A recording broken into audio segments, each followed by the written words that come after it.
ዛሬ የኔ ጨረቃዎች ይመጡልናል ማለት ነው። በሄሉ ዩቱብ ላይ ዛሬ ማታ ይመጣሉ ማለት ነው። የዛሬ እውነት ለመናገር ይለያል። ኦ ማይ ጋድ ትላላችሁ ማለት ነው። በጣም ነው የሚያምሩት። እንደምታዩቸው ምርጥ የፍቅር ጊዜ እያሳለፉ ነው ሄሉሻና ናቲሻ ማለት ነው። እውነት ይለያል። እውነት እስኪ እናንተ ራሱ ስታዩት ምን ተሰማችሁ? አያምሩም? የእውነት በጣም ነው የሚያምሩት። ያሉበት ራሱ ግሪን አይሪያ ነው። በቃ በጣም ነው የሚያምረው። አረንጓዴ ነገር ነውና እጅግ በጣም ነው የሚያምረው።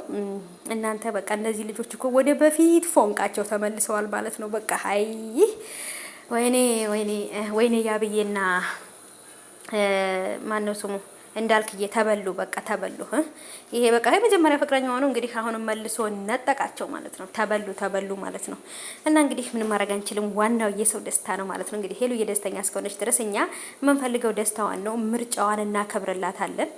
ዋናው የምንፈልገው ከሷ ጋር የሚሆነው ወንድ ይሄ ሸለል የሚል ሳይሆን አንድ ቦታ ቆሞ እሷን የሚያስደስታት መሆን አለበት ብዬ አስባለሁ። ይሄ እንደ ውሃ ቀጅ የሚመላለስ ወንድ አያስፈልግም በህይወታችን ማለት ነው። ምክንያቱም እድሜያችንን ይጨርሰዋል።